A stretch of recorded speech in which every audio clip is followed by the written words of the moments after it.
안녕하세요. 제약회사 영업직으로 일하고 있는 30대 남자입니다. 사람에게는 한 명쯤 정말 목숨을 내어줘도 아깝지 않을 정도로 소중한 사람이 한 명 있지 않나요? 대부분 우리 부모님, 내 아이들이라는 대답을 할 것 같지만 제 소중한 사람은 다름 아닌 저의 누나입니다. 제가 누나에게 기꺼이 제 목숨을 내놓을 수 있는 건 아마 제가 그런다고 해도 누나가 전력으로 말리고 오히려 누나 또한 제게 본인 목숨을 주려고 할 사람이기 때문이에요. 저희 남매가 남들보다 더 깊은 우애를 나누고 있는 건 어려서부터 온전히 마음을 기댈 곳이 서로밖에 없었기 때문이죠. 어렸을 때 가난한 형편 때문에 가족들이 뿔뿔이 흩어져서 생활을 해야 했던 저희 집은 아버지는 지방 건설 현장에서 막노동을 하셨고 어머니는 기숙사가 딸린 공장에서 일을 하셨어요. 저희 남매는 자연히 서울에 있는 할머니 댁에 맡겨졌는데 말이 좋아 할머니 댁이지 할머니는 계셨지만 할머니도 고모부 댁에서 고모부 내외와 함께 사셔서 실질적으로 저희는 고모부 댁에 얹혀 사는 객식구였어요. 먹을 입이 두 사람이나 늘어서 고모부도 신경 쓰이고 부담스러웠겠지만 솔직히 저희는 애들이었잖아요. 그런데도 아직까지 약간의 한이 남을 정도로 눈칫밥을 줬습니다. 할머니께서도 고모부 눈치 보느라 저희 입으로 들어가는 걸 많이 못 챙겨주시기도 했고요. 저희 남매가 지내는 작은 방에 종종 할머니가 들어와서 간식이나 주먹밥 같은 걸 만들어주시긴 했지만 한창 자랄 나이에 저는 늘 배가 고팠어요. 밤마다 동생 배에서 나는 꼬르륵 소리를 듣던 누나는 늘 할머니가 챙겨주신 간식을 제게 양보했고 또 종종 학교에서 먹지 않고 남겨온 빵이나 우유, 요구르트를 제게 주었어요. 유치원도 다니지 않던 저는 늘 작은 방에서 누나가 학교 끝나고 돌아오길 기다렸죠. 오매불만 기다리던 누나가 오면 누나는 본인이 학교에서 배운 걸 가르쳐주고 책을 읽어주고 앞으로 부모님이 돌아오시면 우리 가족들끼리 이런 집에서 강아지도 키우고 둘이 학교도 같이 다니면서 행복하게 살자는 이야기도 해주었어요. 그러니 어린 제게 누나는 제 모든 세상이자 남의 집에 얹혀 살면서 눈칫밥이나 얻어먹으면서도 숨을 쉴 수 있는 숨통과도 같았죠. 제가 중학교에 들어가기 전에 저희 가족은 다시 함께 모여서 살 수 있었는데 그렇다고 상황이 나아지는 건 아니었어요. 저희 가족이 다시 모이게 된 이유는 공사 현장에서 사고로 돌아가신 아버지 장례식에서였거든요. 얼굴을 보고 산 날보다 떨어져서 산 날이 많았지만 그만큼 그리워한 날이 많아서인지 누나와 어머니와 껴안고 정말 많이 울었습니다. 아버지가 돌아가시고 난 뒤 어머니는 더 이상 떨어져서 살면 안 된다고 생각을 하셨는지 빚을 내서 서울에 작은 방을 구하셨어요.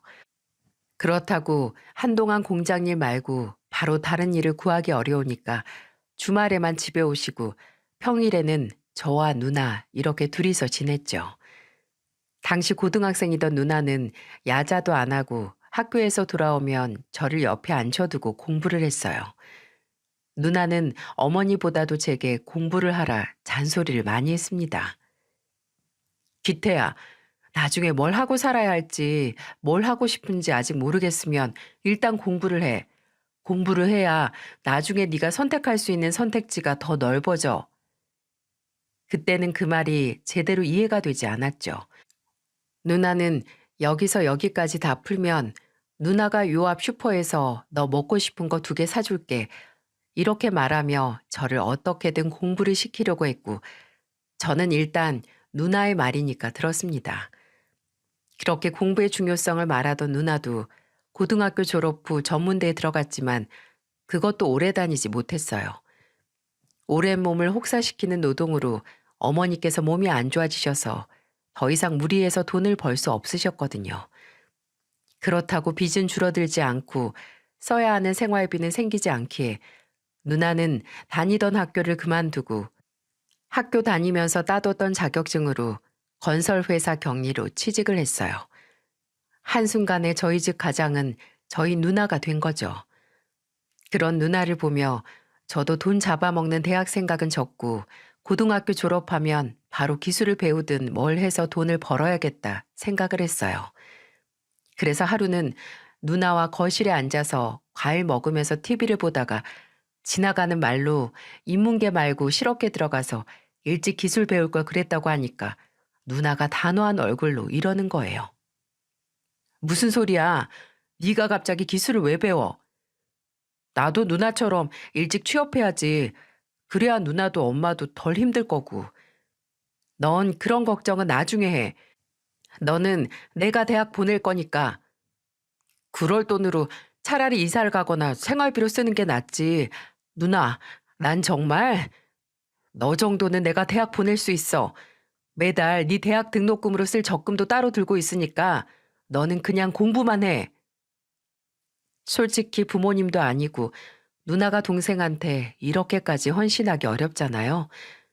내가 뭐라고 우리 누나가 나보다 똑똑한 누나가 대체 무슨 마음으로 이럴까 고민을 하다 물었는데 누나가 덤덤한 얼굴로 그러더라고요.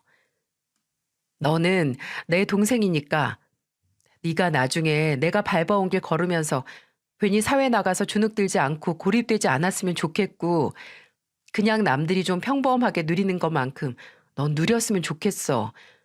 부모님이 우리한테 못 해주셨으니까 나라도 너한테 해줘야지. 나는 기회가 없지만 너는 내가 기회를 줄 수 있잖아. 아직도 이 말이 전부 이해되는 건 아닙니다. 저야 누나에게 받은 게 태산이니 이 나이쯤 됐을 때 누나에게 목숨도 줄 수 있다고 만천하에 외칠 수 있지만 아마 저 정도의 아량으로 누나의 무조건적인 희생과 사랑을 완전히 이해하긴 어려울 것 같아요. 저는 그런 누나의 도움으로 고등학교 졸업 후 서울의 이름난 대학에 들어갈 수 있었습니다.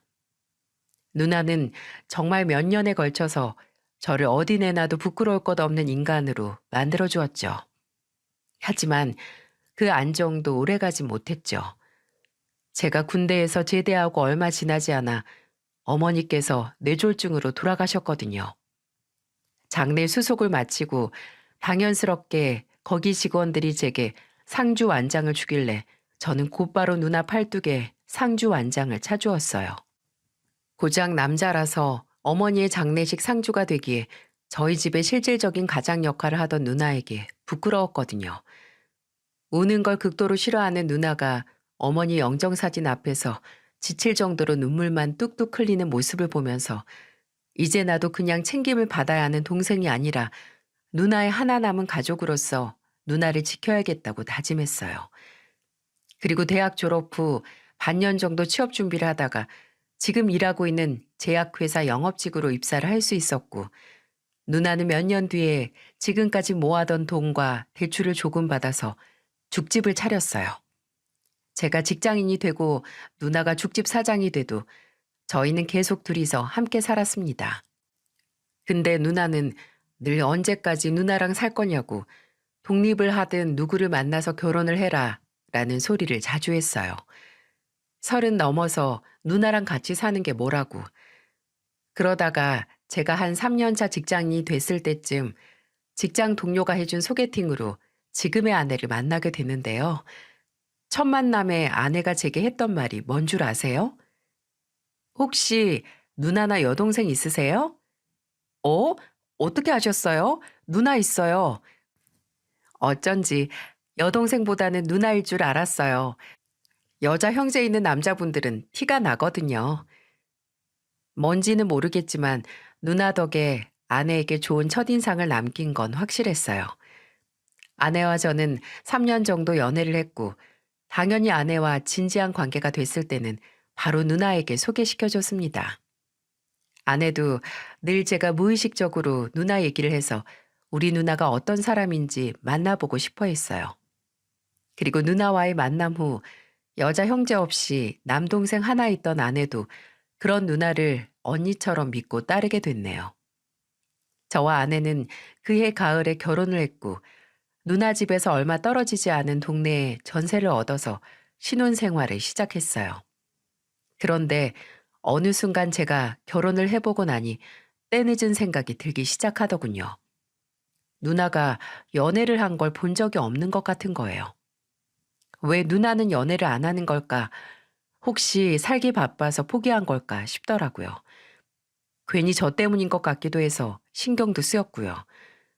누나도 정말 사랑하는 사람을 만나서 지금까지 못 누렸던 행복을 느끼며 살면 좋을 텐데 하는 생각에 저는 멋대로 제 주변에 누나에게 소개시켜 줄 사람은 없는지 찾게 됐어요. 근데 웬만해서는 제 눈에 차지 않았고 또 괜찮은 사람 같아서 누나에게 말을 하면 딱 잘라 싫다고 하더라고요. 알아서 할 테니 신경 끄라고요. 근데 누나는 누나 말대로 정말 알아서 하는 사람이었어요. 사람이 왜 촉이라는 게 있잖아요. 또 평생 붙어 산 가족이라면 미묘하게 달라진 기류도 읽을 수 있고요.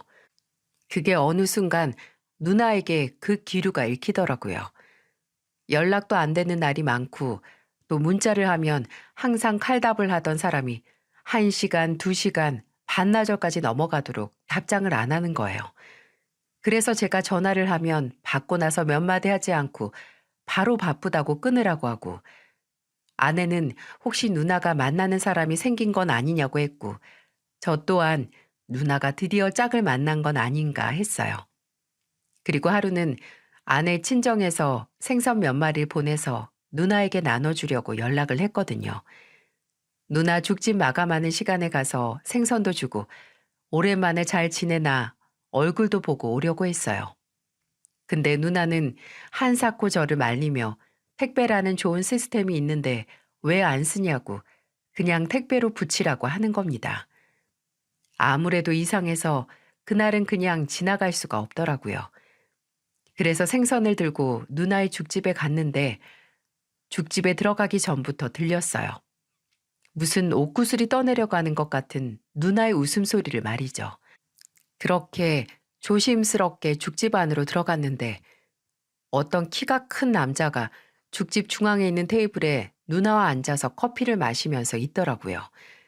제가 누나 하고 부르니 그때 저희 누나 표정이 들켰다 하는 표정이었어요. 그 남자는 누나와 제 눈치를 쭈뼛거리다가도 먼저 제게 악수를 건네며 그러더군요. 지원 씨 동생분이시죠? 말씀 많이 들었어요. 한민우라고 합니다. 그 사람은 누나의 죽집 단골인데 그냥 단순히 단골 손님이 아니라 누나와 소위 연애하기 전에 알아가는 단계에 있는 사람이더라고요. 어색한 만남 이후에 제가 누나를 집에 데려다 주면서 서운하다.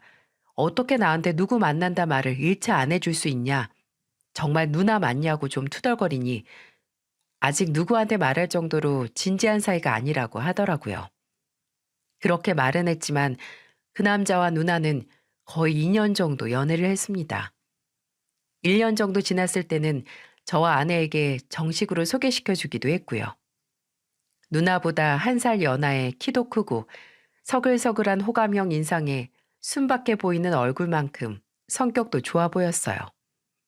중소기업 팀장을 달았다는 남자는 능력도 나쁘지 않아 보였지만 누나에게 그 남자를 소개받고 조금 마음이 착잡해졌습니다.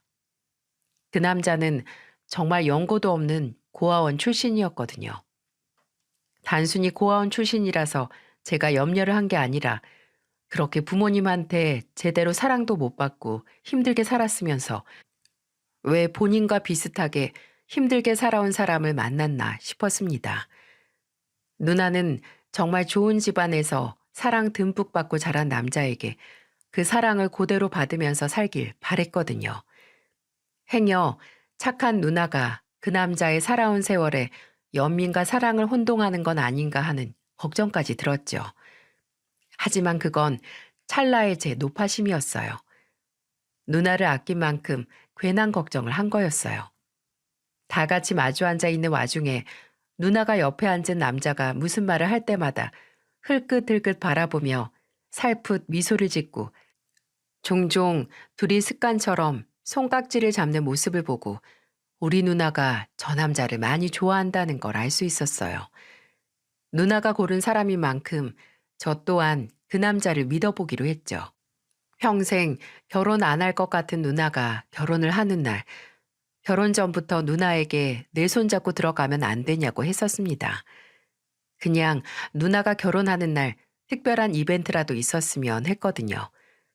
혹시 몰라서 몇 년간 누나 결혼할 때 혼수해 주려고 모아둔 돈도 겨우 받은 누나는 제게 오버하지 말라며 혼자 들어갈 수 있다고 했어요.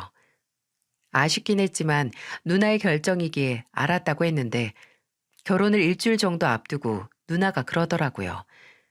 네 말대로 본인 손잡고 들어가 줄 수 있냐고요. 그때 실감을 했죠. 늘 제 도움은 마다하고 동생이 같이 밥 먹고 계산하는 것도 불편해하던 사람이 그래도 나를 의지하고 있었다는 걸요. 그런 누나가 결혼하고 잘 살까 내심 걱정을 했지만 누나는 정말 행복해 보였습니다. 신혼집은 그냥 누나와 제가 살았던 방 2개짜리 아파트에서 시작을 했는데 잘 살았어요. 매형이 누나한테 정말 잘하는 게 눈에 보였거든요. 저녁에 밥은 먹었나 심심해서 전화를 해보면 누나는 늘 그 시간에도 활기찬 목소리로 말했습니다. 어, 지금 네 매형이 가게로 데리러 와서 여기서 간단하게 먹고 들어가게. 매형이 회사에서 퇴근하고 누나 죽집으로 가면 얼추 7시 반 정도 됐거든요. 그럼 매형은 또 누나 가게 마감하는 거 돕고 같이 집에 들어가는 거죠. 누나도 야무지고 사람이 단호해 보이지만 속은 삶은 호박속처럼 무르고 매형도 사람이 허허거리면서 뭐든 좋다고 하는 사람이라서 저와 아내는 둘이서 살다가 사기라도 맞는 거 아니냐며 우스갯소리로 걱정도 했어요. 근데 진짜 사기꾼은 밖에 아니라 안에 있었던 거죠. 저희는 부부끼리 여행도 자주 갔어요. 가을이면 펜션 빌려서 고기도 구워 먹고 여름에는 계곡 가서 놀고 겨울이면 스키장에 가고 누나는 결혼 후에 사람이 조금 심적으로 여유가 생긴 것 같았고 그 여유는 곁에서 누나를 지키는 매형이 만들어 준 것이기에 저는 괜히 매형에게 고마운 마음을 갖고 있었어요.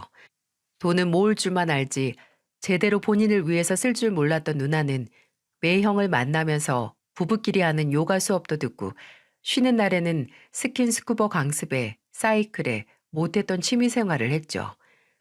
누나가 노는 재미를 알게 되니까 저도 더 다 같이 어디 뭐 생겼다는데 보러 가자.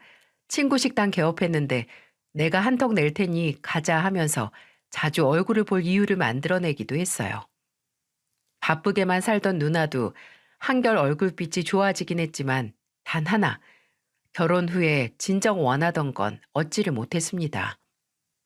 남들보다 조금 늦은 나이에 결혼한 만큼 누나는 늘 아이를 원했어요. 누나는 정말 아이들을 좋아했거든요. 자퇴한 학교도 원래는 유아교육과였을 만큼 아이들에게 진심이었는데 그래서 저도 누나가 결혼하고 나서 얼마 지나지 않아서 좋은 소식이 들려올 거라고 생각을 했어요. 근데 아무리 기다려도 심지어 제 아내가 첫 아이를 임신했을 때도 누나에게선 좋은 소식이 들려오지 않는 겁니다. 누나는 이런 속 얘기를 제게도 잘 안 해서 제가 매형에게 물으니 매형이 착잡한 얼굴로 그러더군요. 자연적으로 생길 것 같진 않아서 요새 클리닉 다니고 있어. 검사랑 검사는 다 하는데 좋은 얘기는 아직 못 들었네. 병원 다니면서 좀 더 기다려보면 되겠지. 그리고 누나는 결혼하고 9개월이 지났을 때 불임이라는 머리 위에 태양이 탁 하고 조명이 나가는 듯한 소식을 듣게 됐어요. 불임이라니 그렇게 결혼을 하면 많이도 아니고 딱 단 한 명의 아이만을 원하던 욕심 없는 누나에게 왜 이런 일이 생긴 걸까요? 누나는 불임 진단을 받고 한동안 죽집 문도 열지 못했어요. 누나가 본인의 꿈이 좌절된 만큼 저와 아내에게 찾아온 기적이 어찌나 죄스럽게 느껴지던지 행여 누나가 태어날 조카를 보고 본인의 처지를 더 슬퍼할까 저도 아내도 온전히 곧 태어날 아이를 기다릴 수 없었어요. 제가 찾아가도 누나는 만나주지 않아서 제 속이 더 타들어갔죠. 그런 누나를 곁에서 다잡아준 게 매형이었죠. 매형은 누나를 데리고 바다도 보러 가고 꽃을 보러 다녔다고 해요. 누나가 조금 일상을 회복했을 때 절 만나서 그랬습니다. 그 사람이 이렇게 보면 행복해지는 게 세상에 많은데 우리가 가질 수 없는 거에 계속 집착을 하게 되면 나만 손해라고. 이번 생에 만나지 못한 아이만큼 본인이 잘할 테니까 이번 생에는 둘이서 행복하게 살자고 하더라. 그 사람도 본인 아이 품에 못 안게 돼서 상심이 이만저만이 아닐 텐데 나만 걱정하더라니까. 그런데 내가 힘을 안 낼 수가 있니? 정말 나만 바라보고 사는 사람인데. 그 얘기를 들으니 마음이 한결 나아지더라고요.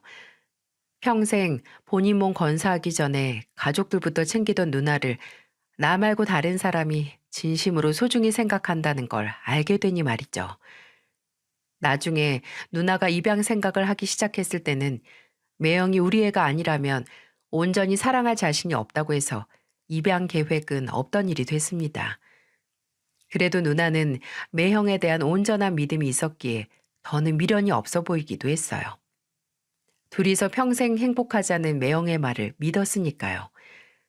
처음에는 좀 서글픈 얼굴로 조카를 안아보던 누나는 이제는 종종 저랑 아내랑 둘이서 오붓하게 보내라고 주말에 제 아들을 데리고 나가서 놀고 오기도 했습니다. 나는 평생 애한테 들어갈 돈 없으니까 우리 승민이한테라도 써야지 라고 자조적인 농담도 할 수 있을 만큼 상처를 극복했어요. 그렇게 무슨 일이 있어도 늘 긍정적이고 또 행복했어야 하는 누나였는데 누나의 결혼 생활 3년 만에 또다시 문제가 생기고 말았습니다. 처음에 저는 몰랐어요.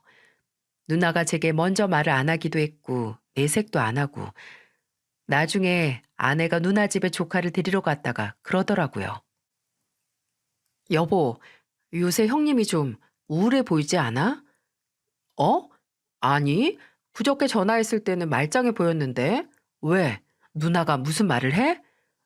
아니, 형님은 그런 일이 있어도 절대 말 안 하지. 근데 어제 형님 집에 갔었을 때 좀 아주버님도 계셔서 같이 내가 사간 케이크 먹자고 불렀더니 나오지도 않으시고 형님도 그냥 내버려 두라고만 하시더라. 찬바람이 쌩하고 불었다니까. 뭐 전날 싸웠거나 한 거 아니야? 일시적인 싸움 때문이라기엔 내가 좀 예민한 건가? 형님이 살도 많이 빠져 보여서 괜히 더 걱정되네. 아내 말을 듣고 보니 저도 괜히 신경 쓰이고 불안하더라고요. 그러다가 사건이 터졌어요. 누나에게서 문자가 하나 딸랑 와 있었어요. 그 사람이 이혼하재. 아니 이게 다 무슨 소린가요? 평생 둘이서 잘 살 것 같았던 두 사람이 누나밖에 없는 것처럼 그렇게 다정했던 매형이 왜 갑자기 누나에게 이혼을 하자고 하냐 말이에요. 저는 퇴근하자마자 누나에게 전화를 했더니 전화를 안 받는 거예요. 그래서 바로 누나의 죽집으로 달려갔죠. 근데 죽집은 문이 닫혀 있더라고요. 그래서 집으로 갔더니 아무리 초인종을 눌러도 누나가 나오지 않아서 설마 안에서 무슨 일이 생겼나 싶어서 경찰이나 구급차까지 부를 뻔했네요. 다행히 한 10분 뒤에 누나가 나와서 문을 열어줬지만 마주한 누나의 얼굴은 다행스럽다는 말이 안 나올 정도로 말이 아니었어요. 눈은 퉁퉁 부어있고 얼굴에는 눈물 자국에 얼마나 울었는지 얼굴은 벌겋게 상기되어 있더라고요. 누나, 매영 집에 있어? 아니 이혼이라니. 매영이 이혼을 하재? 도대체 왜? 집에 없어. 어디 있는지도 몰라. 일도 그만뒀대. 가면 갈수록 첩첩산중이었어요. 왜 잘 살던 사람이 일도 그만두고 누나에게 이혼까지 요구할까?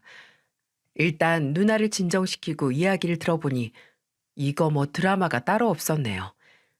아내가 누나와 매형의 사이를 걱정했을 무렵 정말 둘 사이가 심각하게 안 좋았다고 해요. 이유는 매형의 달라진 모습 때문인데 매일 누나를 데리고 오거나 아니면 먼저 집에 와서 같이 먹을 저녁 밥상을 차리던 가정적인 매형이 어느 순간 피곤하다, 일이 바쁘다, 회식 있다는 핑계로 집에 늦게 들어오더라는 겁니다. 뭐 누나도 이제 결혼 3년 차고 조금 서로 거리를 유지하는 게 좋을 수도 있겠다 싶어서 특별히 신경을 안 썼대요. 근데 아무리 늦게 들어와도 말도 없이 외박은 좀 그렇잖아요. 심지어 밖에 있을 때도 연락도 잘 안 돼서 누나가 왜 이렇게 연락이 안 되냐. 그래도 집에서 기다리는 사람이 있는데 외박하면 그렇다고 알려줄 수 있는 거 아니냐고 했더니 원래 화도 잘 안 내던 사람이 아주 온갖 짜증을 내면서 그랬답니다. 나는 당신이 뭐 시키는 대로 뭐든 해야 돼? 연락을 하든 말든 그건 내 마음이잖아. 내가 뭐 3살 먹은 어린애야? 제발 답답하게 만들지 좀 마. 숨 막히니까. 사람이 거의 180도 달라진 것 같은 모습을 보여서 당황스럽고 불안한 누나는 처음에는 바람까지 의심했다고 해요. 딴 사람이 생겨서 달라진 거 아니냐고요. 그래서 매형이 씻을 때 휴대폰을 확인하려고 했는데 그걸 비누 가지러 나왔던 매형에게 딱 들켰다는 겁니다. 매형은 지금 뭐 하는 거냐, 내 걸 왜 몰래 훔쳐보고 있냐고 화를 냈고 누나는 그 자리에서 솔직히 당신 요즘 행동이 바뀐 건 사실이고 혹시 이유를 알 수 있지 않을까 해서 봤다고 말했고요. 심지어 당신 요새 통장에서 몇십만 원씩 꾸준히 빼서 썼잖아. 카드가 있는데 굳이 현금 빼서 쓰는 게 보이는데 내가 괜한 생각 안 하게 생겼어? 당신 정말 요새 너무 많이 바뀌었어. 진짜 어이가 없다. 벌써 너 의처증이냐? 내가 바뀌긴 뭐가 바뀌어? 나는 좀 똑같은 생활이 지쳐서 티내면 안 돼? 나는 나 혼자 돈 좀 쓰면 안 되냐고. 당신 정말 실망이다. 그렇게 화를 내고 집을 박차고 나갔던 매형은 다음 날 저녁 누나에게 한 가지 서류를 내밀면서 지금까지 본인이 근래 신경질적인 모습을 보이고 돈도 따로 빼서 쓰게 된 이유를 설명했다고 합니다. 그리고 그 서류는 다름 아닌 간경화 진단 서류였어요.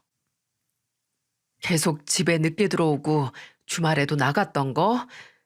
나 혼자 병원 다니던 거였어. 혹시 눈치 못 챘다고 죄책감 갖지 마.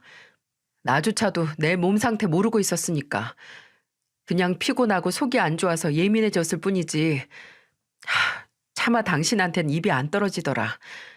어려서 장인어른 사고로 잃고 커서는 어머니까지 뇌졸중으로 떠나보낸 당신한테 어떻게 남편이 곧 있음 암덩어리 될지도 모르는 간경화라고 말을 해. 그렇다고 그걸 나한테 계속 숨겼어? 이런 일일수록 더 빨리 말해서 뭐가 달라지는데. 저번에 나 외박했을 때는 복수가 차서 그거 빼느라 잠깐 입원했었던 거야. 이미 진행이 되고 있고 의사는 나한테 단 한마디 희망도 주지 않으려고 일단 치료는 해보자고 하는데 나도 모르겠어. 앞으로 내가 얼마나 사람처럼 살 수 있을지. 그런 말이 어딨어. 당신은 내가 당신 아프다고 버릴 사람처럼 보이는 거야? 그래서 말 안 했어? 아니, 당신이 나 안 떠난다고 해도 내가 떠날 거야. 평생 당신이 인생 황금기에 몇 년 동안 아픈 남편 간병하면서 보내는 거 나 못 봐. 그걸 왜 당신이 정해? 여보, 나 당신한테 병원 침대에서 골골거리고 얼굴 누렇게 떠서 혼자 밥도 제대로 못 먹는 모습 보이고 싶지 않아. 제발 내 마지막은 내가 원하는 모습만 너한테 보여줄 수 있게 해줘. 이혼하자. 이혼하고 당신은 새 출발해. 당신 이제 고작 40이야. 아직 너무 젊어. 그렇게 말한 매형은 합의 이혼 결심이 서면 연락하라는 말만 남긴 채 집을 나갔습니다. 중간중간 감정을 못 추스르고 흐느끼며 울던 누나의 말을 들으면서 어찌나 멍해지던지 아무리 사랑하는 사람이 나 때문에 고생하는 모습을 보지 않기 위해서라도 왜 매형이 이렇게밖에 하지 못했을까? 정말 선택지가 이것뿐이었을까 하는 생각에 말이 안 나오는 거예요. 누나는 뭐든 좋으니 매형이 돌아오길 바랐고 이제껏 남편이 아팠다는 것도 몰랐던 누나는 죄책감으로 고통스러워했고 몇 년이 되든 아픈 매형 옆에서 간병을 할 수 있다고 했지만 솔직히 저는 동생으로서 말리고 싶은 생각도 있었어요. 평생 가족들 돌보면서 살았던 누나가 또 같은 일을 반복한다고요? 일단 저는 누나를 진정시키고 천천히 생각을 해보고 매형에게도 시간을 주자고 말했어요. 사람 생각은 언제든 바뀔 수 있으니까요. 괜히 마음먹었던 사람에게 어거지로 다가가면 더 나쁜 결과를 볼 수도 있고요. 하루, 이틀이 가도 누나는 결정을 하지 못했어요. 정말 매형과 이혼을 하고 각자의 길을 갈지 아니면 매형이 무슨 말을 하든 매형이 가는 날까지 곁을 지킬지를 말이죠. 누나는 계속 후자를 생각해왔지만 본인의 연락을 절대 받지 않는 매형을 보곤 이 사람을 옆에 잡아두는 게 과연 이 사람을 위한 일일까라는 의문마저 든다고 하더군요. 내가 내 죄책감 덜 나고 싫다는 사람 붙잡아 두는 거면 어떡해? 나도 그 마음 잘 알지. 나도 내가 아프면 너한테도 안 알리고 어디 산에 가서 숨고 싶을 거야. 누나는 매형이 오면 무슨 결정을 내리든 같이 병원에라도 가려고 했어요. 가서 정확히 매형의 상태가 어떤지 두 눈과 귀로 확인을 해야 무슨 결정이든 내릴 수 있는 현실 감각이 생길 것 같다고 하더라고요. 일단 매형에게 누나가 와서 병원 한 번만 같이 가자고 문자를 남겼지만 매형이 답장이 없어서 하염없이 기다리고만 있는데 그날이 온 거죠. 하늘도 땅도 우주도 제게 진실이 뭔지 알려주는 그날 말입니다. 그날은 참 뭐라고 설명을 해야 할까요? 원래 제가 영업을 나가는 날도 아니었어요. 근데 원래 강원도에 있는 모 병원 관계자들과 미팅이 있던 동료가 집안 사정으로 미팅에 참석을 못 가게 됐고 그 당시 스케줄이 없던 제가 양해를 구하고 대신 가게 된 거였거든요. 그래서 혼자 운전을 해서 강원도로 가고 있는데 시간이 촉박했기에 휴게소도 들릴 생각이 없었습니다. 근데 횡성 휴게소에 가까워질 때쯤 어쩔 수 없는 생리현상으로 화장실에 들르기 위해 휴게소에 갈 수밖에 없었어요. 볼일을 보고 여기저기서 나는 음식 냄새도 뿌리치고 바로 운전을 해서 미팅 장소로 가려고 했는데 저기 누군가가 보이는 겁니다. 스트라이프 셔츠를 입은 시원하고 캐주얼한 차림의 남자가 말이죠. 키가 커서 사람들 사이에서도 잘 보였는데 저는 그 남자를 홀린 듯이 따라가는데 일행이 있더라고요. 다들 한 손에는 핫바, 떡볶이, 커피를 쥐고 해외 브랜드 SUV에 타는데 아무리 봐도 운전대에 타려는 그 키가 큰 남자는 매형이었어요. 저도 순간 제가 매일 매형 생각을 하면서 골머리를 썩인다고 해도 이리도 선명하게 환각을 볼 수는 없었을 거예요. 긴가민가한 상황에서 저는 휴대폰을 들어 매형 번호로 전화를 걸었습니다. 수신음이 한두 번 울리자 운전석에 타려는 남자가 주머니에서 휴대폰을 들더라고요. 그리고 다시 주머니에 넣는 게 보였고 제 휴대폰에서는 상대방이 전화를 받지 않는다는 음성 서비스가 들려왔어요. 암이 뭐 어쨌고 누나한테 매형이 눈물을 머금고 무슨 이야기를 했던 저건 매형이었어요. 한민우 그놈이었다고요. 저는 진짜 구르듯이 뛰어가 제 차에 올라탔어요. 그리고 상사나 동료에게 깨질 각오를 하고 만나기로 했던 잠재적 고객님에게 전화해서 양해를 부탁드렸습니다. 집안 사정으로 오늘 만나지 못하게 됐다고 정말 죄송하다고 말이죠. 전화를 끊은 후에는 바로 매형 포함한 4사람을 태운 차를 미친 듯이 따라갔어요. 운전을 하면서 얼마나 식은땀을 흘리고 별의별 생각을 다 했는지 모릅니다. 그렇게 미행했던 매형의 차가 도착한 곳은 바로 강릉에 있는 펜션이었어요. 아프다더니 왜 가족이 아니라 생판 남이랑 바닷가에 있는 펜션에 놀러 온 거죠? 펜션 앞에 주차를 하고 내리는 매형을 눈알이 빠져라 노려보는데 조수석에서 내리는 젊은 여자와 손을 잡고 펜션 안으로 들어가더라고요.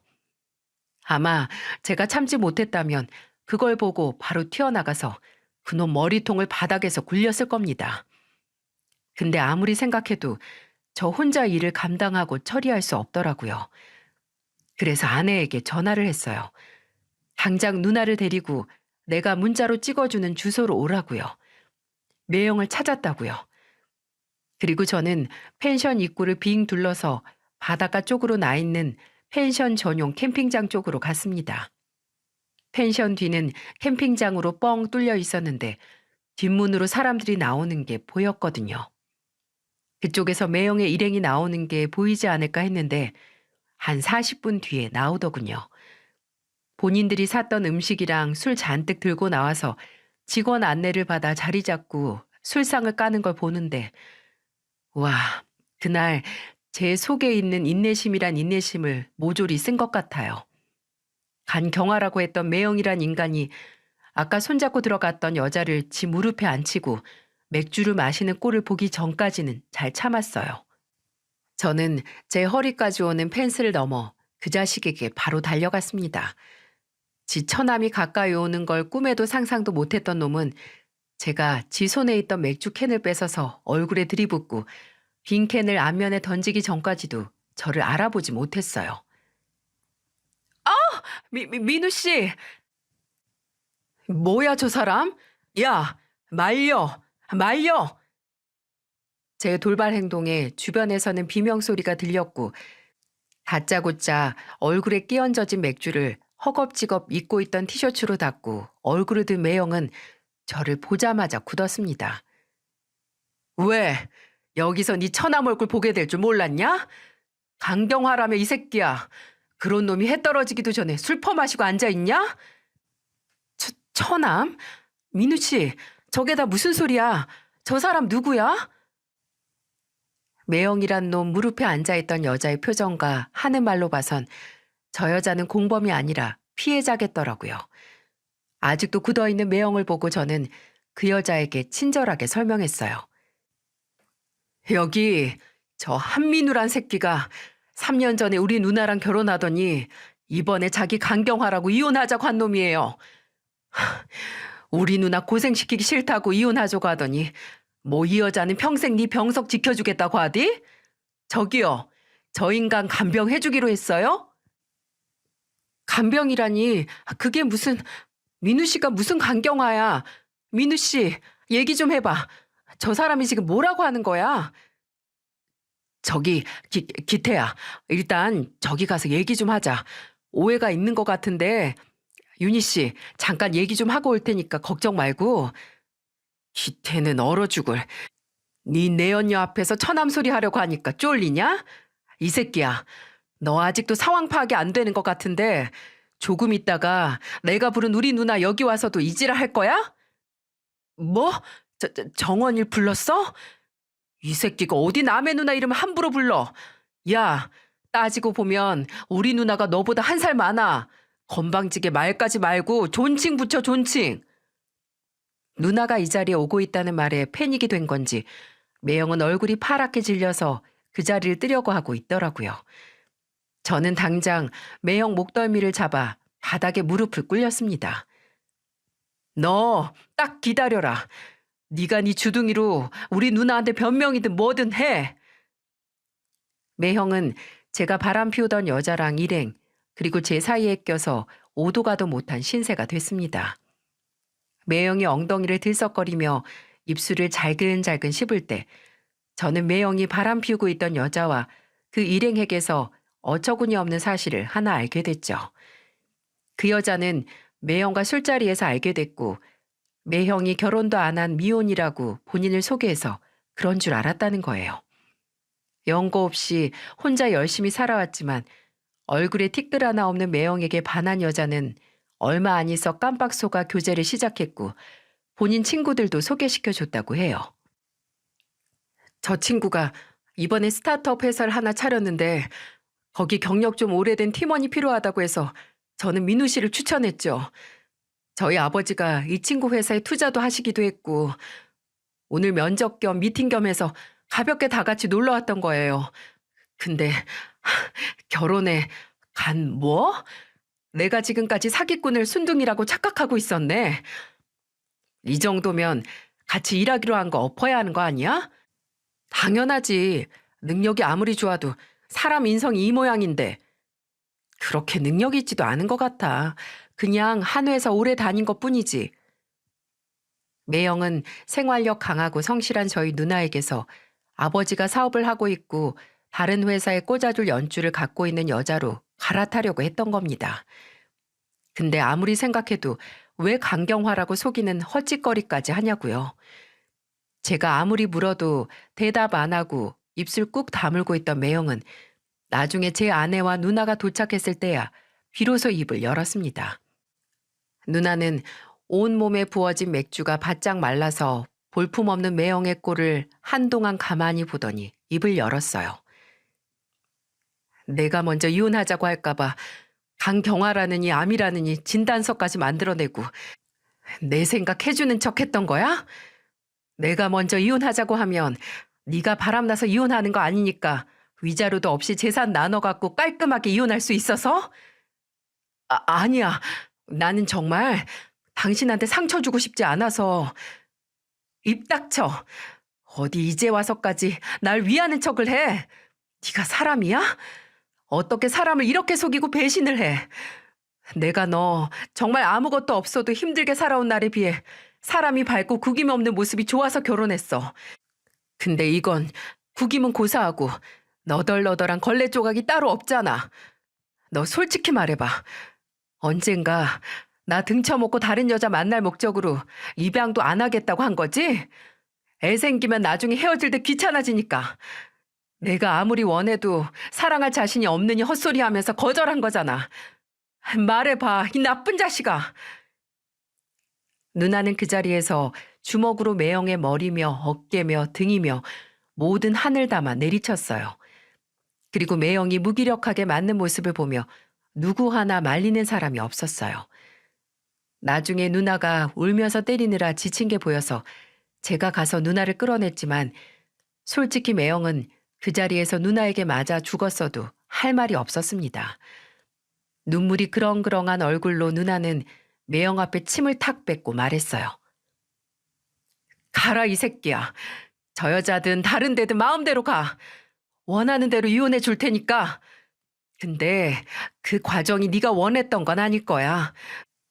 어차피 몸도 아픈 곳 하나 없는데 못 견딜 정도는 아닐 거다. 이 쓰레기 새끼야. 그렇게 누나는 아내와 아내 차를 타고 서울로 갔고 저도 제 차를 타고 두 사람이 탄 차를 쫓아 서울로 갔습니다. 누나가 차에 타기 전 아무 사실도 모르고 매형과 만났던 여자가 사과를 했어요. 아무리 결혼했다는 걸 모르고 만났어도 확인을 제대로 안 하고 만난 본인 잘못도 있고 그런 잘못 때문에 상처를 받게 해서 정말 죄송하다고요. 힘이 다 빠진 누나는 그냥 파리해진 얼굴로 작게나마 고개를 끄덕했을 뿐이죠. 서울로 와서 처음 한 일은 일단 누나 집에 있는 그놈 짐을 정리하는 거였어요. 그냥 박스 몇 개 대충 쑤셔박아서 누나에겐 제가 가지고 있겠다고 했습니다. 그리고 그놈에게 문자로 짐은 내가 보관 중이니 괜히 누나한테 가지 말고 나한테 오라고 했어요. 그리고 누나는 이혼 전문 변호사 상담을 하고 이혼 소송을 진행했죠. 이제 집도 없고 직장도 내연녀 덕에 새 직장에 다닐 생각에 벌써 그만둬서 백수 신생 그놈은 당연히 지푸라기 잡는 심정으로 자존심도 다 버리고 누나에게 매달렸습니다. 처음부터 누나에게 간 건 아니었어요. 지 짐이 짱 박힌 종로에 있는 이삿짐 보관센터 문제 때문에 저한테 먼저 연락을 했는데 그때 제게 제발 누나 마음 좀 돌려달라고 사정사정을 하는 겁니다. 처남, 내가 잠깐 눈이 돈 거야. 정말 한순간의 실수고 절대 이런 일 없을 거야. 누나도 나도 외롭게 산 사람들이잖아. 안 그래? 처남, 누나가 날 얼마나 좋아했는데 하나 있는 누나가 이혼녀 됐으면 좋겠어? 처남 말 한마디면 그 사람도 그래도 마음 돌릴 수 있으니까 제발. 이 정신 나간 놈을 다 보겠네. 아직도 희망이 있을 것 같아?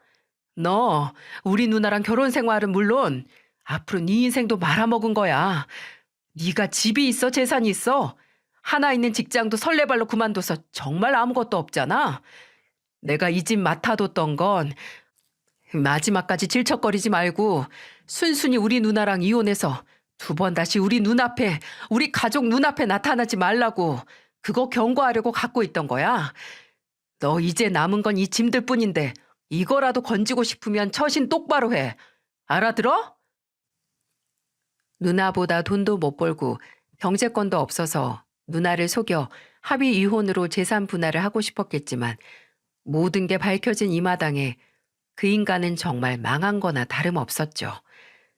누나가 하는 죽집에 찾아와서 어떻게든 누나의 동정을 사서 합의 이혼이라도 하면 안 되겠냐고 했지만 누나는 단호하게 손님이 남기고 간 죽을 그 인간의 머리에 부어버리며 너 같은 건 어디 시장에서 팔리고 있다고 해도 불쌍하지 않으니까 쇼 그만하라고 하고 쫓아냈다고 해요. 그리고 진짜 뻔뻔하게 그 인간은 재산 분할 청구 소송을 했지만 어차피 결혼 생활이 5년도 넘지 않았고 그 인간의 외도와 벌이도 누나가 훨씬 좋았으니 소송을 하나 안 하나 별 차이가 없을 거라고 누나가 고용한 변호사가 말하더군요. 실제로 그러기도 했고요. 어차피 분할되는 재산에서 그 인간이 저희 누나에게 위자료를 제외하고 지급이 되기 때문에 뭐 혼자 살 단칸방 전세 보증금 정도는 얻어갔을까요? 그 인간이 이제 어떻게 살든 말든 알 바 아니지만 중요한 건 남은 누나였어요. 그 인간을 집에서 쫓아내고 이혼 후 받아야 할 위자료도 당당히 받았지만 한때 사랑했다고 생각한 사람에게 대인 상처는 쉽게 지워지지 않았어요. 누나는 한동안 모든 연락을 차단하고 혼자만의 굴로 들어가는 것 같았습니다. 이러다가 누나가 영영 상처 회복을 못하고 사람을 믿지 못하면 어쩌나 걱정이 돼서 매일 누나의 죽집으로 가고 누나의 집으로 찾아갔지만 죽집에서도 누나는 그냥 걱정 말라는 말만 하고 일만 했고 집으로 가면 문을 열어주지 않았어요.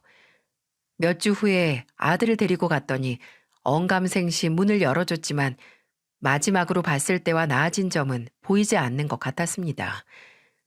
찾아오긴 했어도 누나 앞에서 차마 입을 열 수가 없어서 가만히 있으니까 눈치만 보던 제 얼굴을 보던 누나가 바람 빠지는 소리를 내면서 웃더니 그러더군요. 그렇게 안절부절하면서 내 걱정만 하면 뭐가 나아지니? 걱정 마. 누나가 안 괜찮은데 괜찮다고 하는 게 아니라 정말 언젠가 괜찮아질 일이라서 괜찮다고 하는 거야. 초등학교 때 남의 집에서 눈칫밥 먹고 동생 돌보고 아버지 돌아가시고 또 나중에 살만하니까 어머니도 보낸 내가 고작 이런 일에 회복도 못할 것 같아? 그냥 시간이 좀 필요한 것 뿐이니까 걱정하지 마. 그래도 우리 승민이 얼굴 봐서 기분 좋네. 올 때 너 혼자 딸랑 오지 말고 승민이도 데려와. 그럼 문 열어줄게. 다 커서 수염 자국 푸르스름하게 올라온 동생놈 얼굴 매일 보고 싶은 줄 알아? 누나는 늘 그렇듯 제 앞에서 담담하게 말했어요. 동생 앞에서 울고 약한 모습 보이는 게 정말 손에 꼽힐 정도로 없던 누나. 본인이 무너지면 동생도 무너질 거라고 생각하는 걸까요? 이럴 때 그저 말뿐인 곁에 가족이 있고 언제든 힘들 때는 기대도 된다는 마음보다 더 확실하게 누나에게 힘을 줄 수 있고 응원을 해줄 수 있는 방법은 없는 걸까요? 곁에 있다는 걸 매일 전화를 하고 시간 날 때마다 가서 함께 식사를 하고 가족 여행 계획을 짜는 것 말고 제가 해줄 수 있는 일은 뭐가 있을까요? 저도 머리가 커서 이제 누나에게 받는 것뿐만이 아니라 누나가 진정 원하고 필요한 걸 줄 수 있는 동생이 됐다고 생각을 했지만 상처받았음에도 그저 담담한 모습만 보여주는 누나 앞에서 작아질 수밖에 없네요. 그래도 누구보다 강한 저희 누나를 믿습니다. 이혼하고 거의 반년이 훨씬 지나간 지금 요새는 아내와 함께 무슨 명상 수업이나 공기 좋은 사찰을 돌면서 본인의 마음을 제자리로 돌려놓는 것처럼 보이네요. 저는 그저 옆에서 누나의 마음이 하루빨리 온전한 평화를 찾길 응원하고 혼자가 아니라는 걸 매 순간 누나에게 상기시켜줘야겠죠. 이야기를 들어주신 모든 분께 감사하다는 말씀과 함께 부디 저희 누나가 하루빨리 마음의 평화를 찾을 수 있도록 여러분들의 아낌없는 응원과 조언을 부탁드립니다. 감사합니다. 안녕하세요. 돈 무서운 줄 아는 30대 여자입니다. 돈이란 힘이고 자유이며 모든 악의 근원이기도 한 동시에 한편으로는 최대의 행복이기도 하다. 미국의 작가가 한 말인데 돈 하나에 천국과 지옥을 오고 가는 사람의 삶을 잘 표현한 말이죠. 나이가 들고 돈을 벌면 벌수록 사람이 돈의 주인인지 아니면 돈이 사람의 삶의 주인인지 정말 헷갈리는 순간이 자주 찾아오는 것 같습니다. 이런 이야기를 하는 저 또한 그렇다고 돈을 멀리하는 사람은 아닙니다. 돈이 넘치는 집안이 아니라 저축 자체가 사치인 집안에서 태어나 누구보다 성실히 일하고 자식들을 키우지만 돈을 마음대로 하지 못하는 부모님을 보고 자란 저는 늘 언젠가 기회만 있다면, 능력만 있다면 돈을 쌓아두고 살고 싶다는 꿈을 꿨어요. 뭐 안 그런 사람이 어디 있겠어요? 그렇다고 돈을 많이 벌기 위해 대단한 사업을 시작하거나 부업을 한 건 아니었어요. 평범한 회사 월급쟁이가 할 수 있는 게 뭐가 있겠어요? 그냥 수중에 있는 월급을 쪼개고 쪼개서 주식 투자하는 인터넷 모임에 자주 나가서 정보 얻고 언제까지 기다려야 하는지 모르는 주식 투자를 하는 게 제 유일한 취미였네요. 근데 매일 시간 날 때마다 주식시장 조회나 하니까 정신에도 그렇고 건강에도 안 좋더라고요. 입사 5년 차에 제게 남은 건 피 같은 적금과 조금씩 쌓아모은 한 줌의 주식 투자, 그리고 1년에 1kg씩 찐 살이었어요. 그나마 오래 주식을 하기 위해서 필요한 건 인내심인데 이 인내심이 어디서 나오겠어요? 다 체력이죠. 그래서 지역에서 운동 모임을 찾아서 들어가기로 했습니다. 그러다가 찾은 게 바로 볼링 동호회였어요. 그리고 그곳에서 돈벌레, 아니, 제 남편을 만나게 됐죠. 남편은 동호회 총무였는데 첫인상은 굉장히 카리스마 있고 리더십 있는 사람이었어요. 신입 회원들에게는 기존 회원이 1대1로 붙어서 볼링을 가르쳐 줬는데 저를 가르쳐 준 사람이 바로 남편이었죠. 볼링 초짜라서 기본적인 자세나 용어도 모르는 제게 친절하게 가르쳐 줬어요. 그때까지는 남편에게 뭐 이성적인 설렘이 아니라 뭔가 든든한 큰오빠 느낌을 더 많이 받았습니다. 그래서 처음 남편이 제게 이성적인 호감으로 다가왔을 때 밀어낼 수밖에 없었어요. 남자로는 안 보였거든요.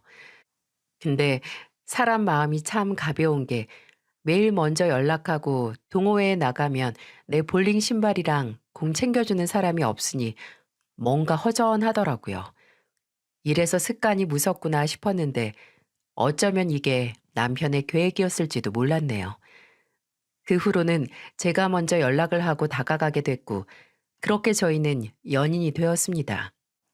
남편은 그 당시 같은 볼링 동호회에 소속되어 있던 본인의 지인과 개인 사업을 시작하는 단계였어요.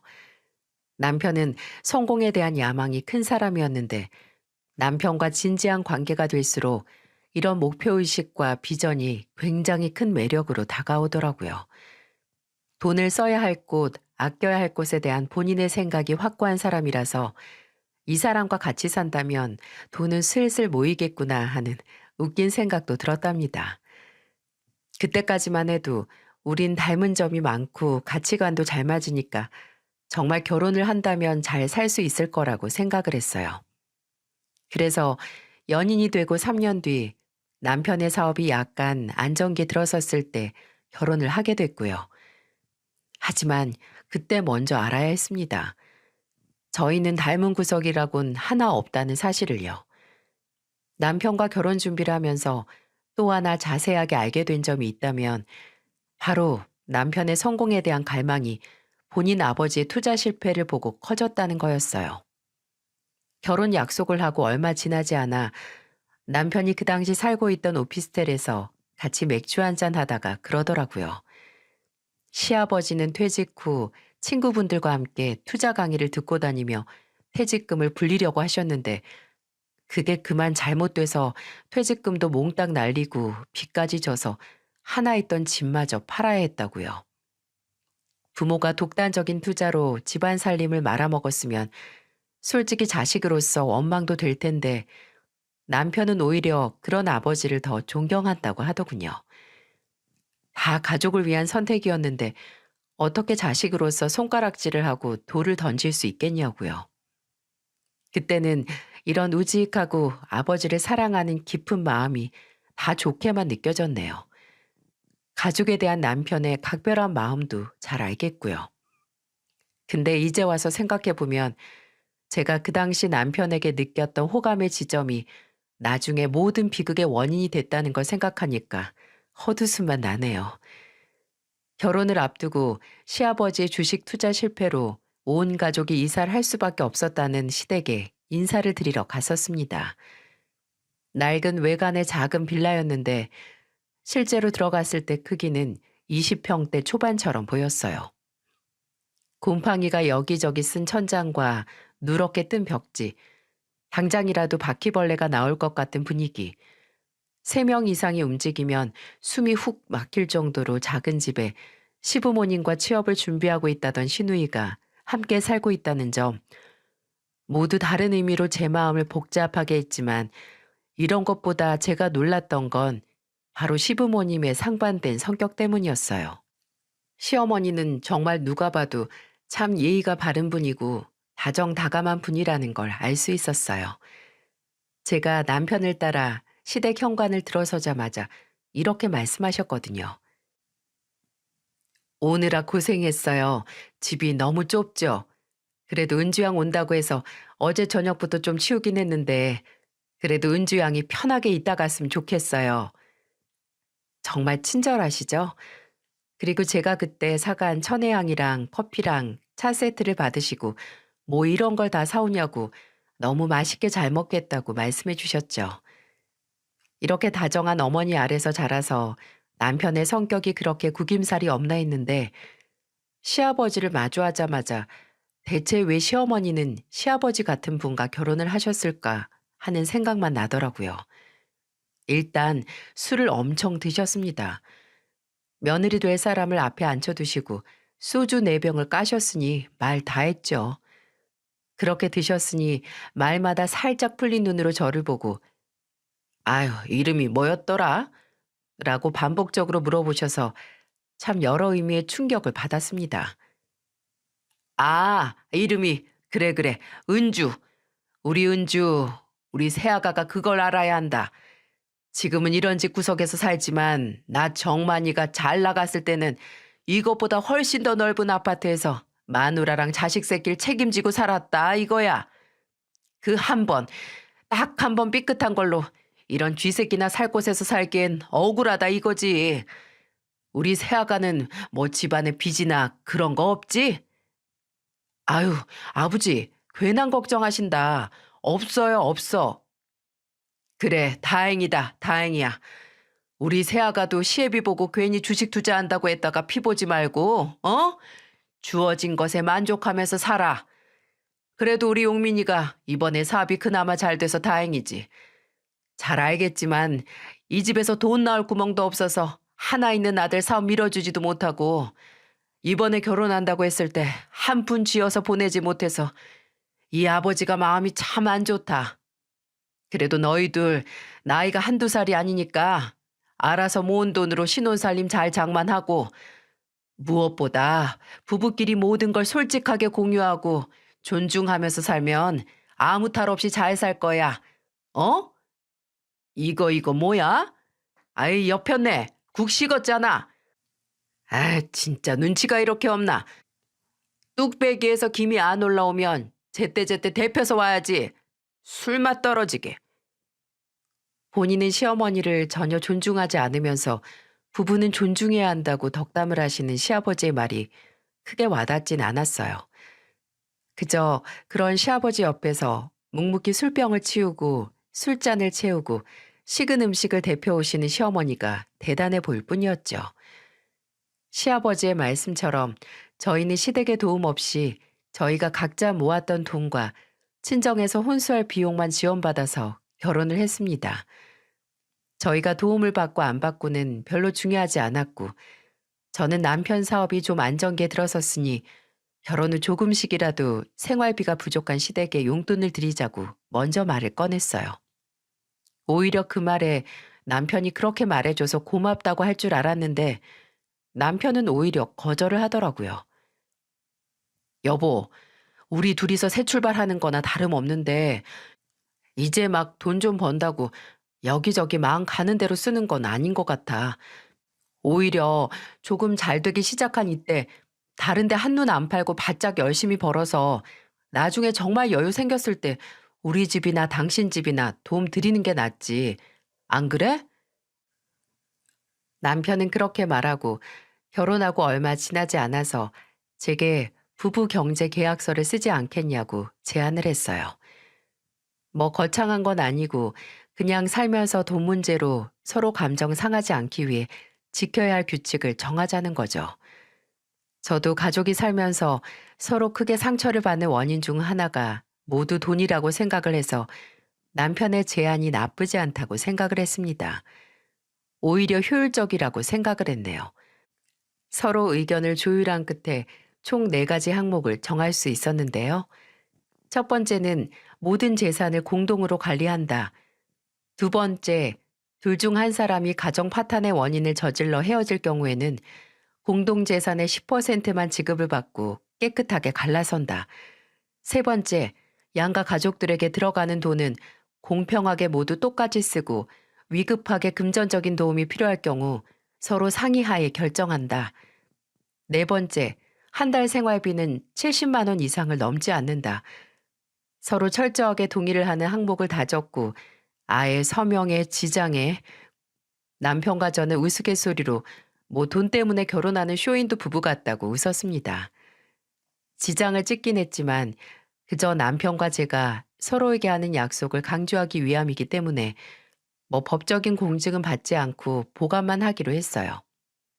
그때는 이런 계약서가 뭔가 정없고 형식적이란 느낌보다는 남편과 저의 가치관이 같다는 걸 확인하는 계기가 됐다고 생각했어요. 이렇게 대화로도 잘 풀어나가고 가치관도 맞으니 앞으로의 결혼 생활이 순탄할 거라고 믿었죠. 작은 전셋집에서 신혼을 시작한 게 나쁘지 않았어요. 그때까지만 하더라도 남편하고만 있다면 모든 일이 잘 풀릴 것 같았거든요. 순진한 사랑의 힘이죠. 근데 마냥 착각은 아니었는지 결혼하고 얼마 안 있어서 좋은 일이 생기긴 했어요. 하나는 제가 주식으로 돈을 좀 벌어서 남편 사업 자금을 좀 지원해 줄 수 있었다는 것과 또 다른 하나는 결혼하고 반년 만에 제가 임신을 하게 된 거였어요. 남편은 절 복덩이라고 불렀어요. 안 그래도 어디서 투자를 받아야 했는데 제가 투자로 낸 수익이 큰 도움이 됐고 곧 새 가족이 생긴다는 말에 남편은 앞으로 힘을 내서 살아갈 원동력을 얻은 것 같았어요. 저도 그런 남편을 보면서 힘을 냈고요. 저는 아들을 낳은 후 육아휴직을 받아서 한동안 가정에 충실했어요. 원체 일하는 걸 좋아하긴 하지만 그때가 남편의 사업에 있어서 중요한 시기이기도 했고 막 부모의 손길이 필요한 때에 아들과 떨어지고 싶지 않았거든요. 그렇게 제가 집에서 아이에게 집중하는 순간 남편 또한 점점 커가는 사업에 집중을 했습니다. 정말 결혼이라는 게 저나 남편에게 좋은 영향을 미친 건지 결혼하고 2년 정도 지났을 때 남편의 사업 또한 승승장구를 했어요. 정말 우리가 이런 연봉이 가능했구나 싶을 정도로 수익을 냈고 2년 만에 남편이 벌어들인 수익과 제가 주식 투자로 냈던 남은 이윤으로 저희는 자가주택을 마련할 수 있었습니다. 20평대 아파트에서 30평대 신축 아파트를 분양받을 수 있었고 이때의 운이 쭉 이어져서 몇 년 동안 집값도 많이 올랐더라고요. 사람의 여유와 넘치는 배려는 정말 돈에서 오는 건지 사업이 성공을 하면서 남편은 본인이 말했던 대로 가족들에게 베풀었습니다. 처음에 서로 이야기를 한 대로 종종 친정과 시댁에 용돈을 넣어드리고 또 원체 저희 집에 잘했던 남편은 경제적인 여유가 생기니 이런저런 선물을 하기 시작했어요. 하루는 아들을 데리고 남편과 친정에 가서 식사를 했는데 그때 남편이 저희 어머니가 친구분과 전화하는 내용을 들었나 봐요.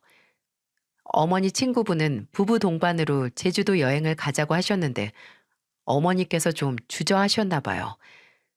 그리고 며칠 뒤 어머니에게서 연락이 왔는데 정서방이 여행 갔다 오시라고 비행기 티켓 값이랑 호텔 예약 비용, 가서 먹고 놀 비용까지 다 보내줬다고 이걸 받아도 되냐고 하시더라고요.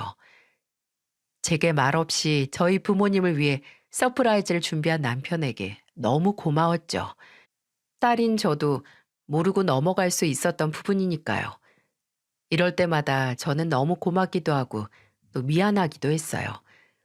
처음에 의견을 맞추기로는 금전적인 도움은 양가 똑같이 하자고 했는데 남편이 너무 친정만 챙기는 것 같았거든요.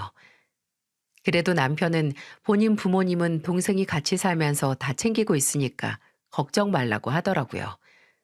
정말 모든 게 완벽했습니다.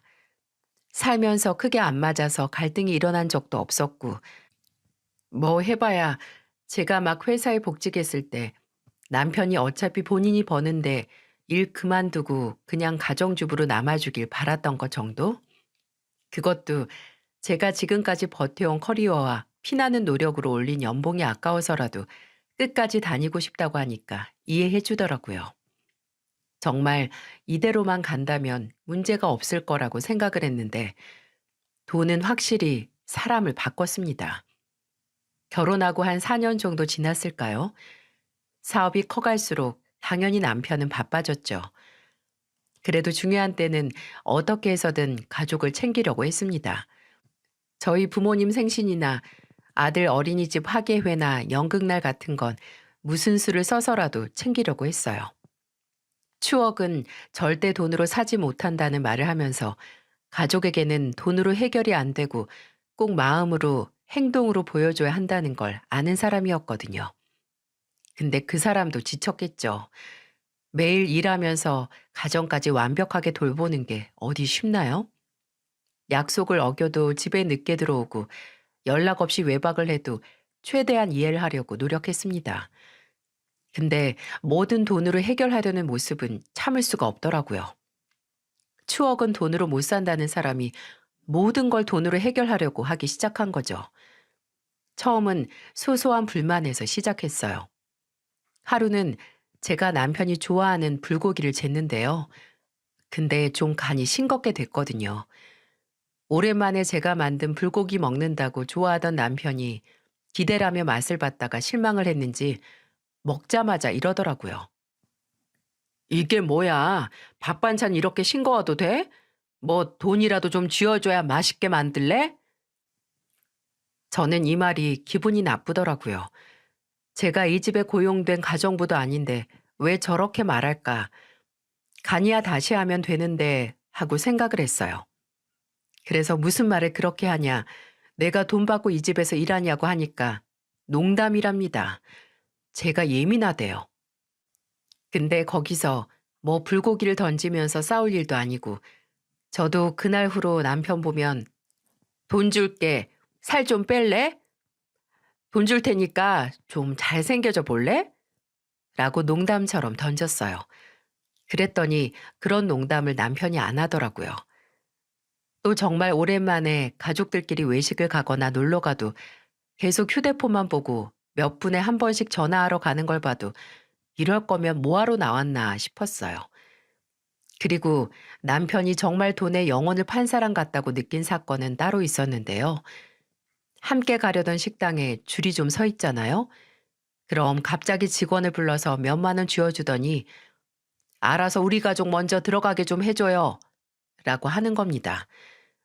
어린아들이 보는 앞에서 돈을 내고 당당하게 새치기를 하려는 그 모습이 왜 그렇게 위화감이 드는지 그날 저는 집으로 돌아와 남편에게 말했어요. 당신 요새 돈 많이 버는 건 아는데 그래도 우리 혜준이 보는 앞에서는 돈으로 뭐든 해결하려는 모습 안 보여줬으면 좋겠다고요. 애 교육상 좋지 않잖아요. 근데 그 말을 듣고 남편이 픽 웃으면서 뭐라고 했는지 아세요? 당신도 참 가난한 마인드가 나아지질 않는다. 돈으로 물도 사 먹고 좋은 경치도 구경할 수 있는데 왜 시간을 못 사? 그런 논리면 돈으로 장가도 가고 사람도 사는 것도 불법이면 안 되겠네? 바쁘신 당신이 나가서 혼자 돈으로 시간 사는 건 상관없는데 최소한 우리 아들 앞에서 돈으로 남들보다 먼저 식당 안으로 들어가는 물질 만능주의적인 모습은 보이지 말자고 부모로서. 황금에 눈이 멀어서 본인이 만지는 족족 황금으로 변하길 원하던 마이다스의 눈먼 광기가 이런 걸까요? 돈을 벌면 벌수록 성공하면 성공할수록 남편은 제가 아는 그 현실적이고 돈이 정말 어디에 쓰여야 하는 본질을 아는 사람이 아닌 것 같았습니다. 하루하루 달라지는 남편의 모습에 현실을 자각하고 있는데 또 그놈의 돈 때문에 사건이 터졌어요. 친정에 계신 어머니가 연락이 잘 안 되는 거예요. 전화를 해도 금방 끊으시고, 그리고 왜 사람의 촉이 있잖아요. 어머니의 목소리에서 태산 같은 걱정거리가 있다는 느낌이 드는 겁니다. 근데 어머니는 제가 무슨 일 있냐 물어봐도 없다고만 하시고, 그러다가 술 취한 오빠에게 연락이 왔을 때 알게 됐어요. 오빠는 꼬이는 혀로 뭐라 이해할 수 없는 소리를 하더니 그러더라고요. 미안하다, 은주야. 못난 오랩이라서 미안해. 아버지, 어머니, 죄송해요. 내가 돈만 잘 벌었어도 집 안 뺏겼을 텐데. 이게 대체 취중 진담인가요? 제가 아무리 그게 지금 무슨 소리냐고 물어도 이미 취한 오빠는 그대로 잠에 든 건지 대답이 없더라고요. 그래서 다음날 어머니에게 찾아가서 오빠가 어제 술 취해서 이런 소리를 했는데 대체 그게 무슨 일이냐고 물었어요. 알고 보니 오빠가 운전을 하다가 사고를 냈고 살림 미천이었던 트럭은 폐차를 해야 할 수준이고 피해자에게 합의금까지 줘야 해서 돈이 필요하다고 부모님을 찾아왔었대요. 그래서 부모님은 집을 담보로 대출을 받아 오빠에게 줬다는 겁니다. 문제는 여기서 끝이 아니었어요. 제가 알기로는 어머니께서는 담보대출을 받지 않아도 될 정도로 모아두신 목돈이 있었거든요. 적금을 탄 지 몇 년 지나지 않으셨고 저희 부모님께서는 정말 알뜰하신 분들이라서 저축도 꼬박꼬박 잘하셨거든요. 그래서 왜 오빠를 돕기 위해 하나 있는 집을 담보까지 잡아서 돈을 빌려줬는지 이해가 가지 않았죠. 엄마, 근데 왜 대출까지 받았어요? 엄마 적금 탄 거 있었잖아요. 오빠가 그 대출이자 못 갚으면 이 집 어쩌려고. 그 돈? 없어, 이제. 아휴, 엄마도 미치겠다, 정말. 제가 모르던 실상은 이랬습니다. 저희 오빠 문제가 터지기 몇 달 전, 어머니는 이모에게 간곡한 부탁을 받고 가지고 있던 적금을 빌려주셨다고 해요. 어머니께서는 6살 차이가 나는 동생이 있었는데 나이 차이가 좀 나서 어린 동생에 대한 애착도 강하셨어요. 근데 카드값을 3군데서나 못 내고 있어서 신용불량자가 될 판이라고 대부에서까지 돈을 빌려서 그 이자도 눈 불어나듯 불어나고 있다고 살려달라고 했던 이모는 어머니에게 돈을 받자마자 잠적하신 거죠. 그냥 돈을 갚을 생각도 없이 빌린 겁니다. 이모는 본인의 언니가 본인을 얼마나 아끼는지 알고 있었을 테니까요.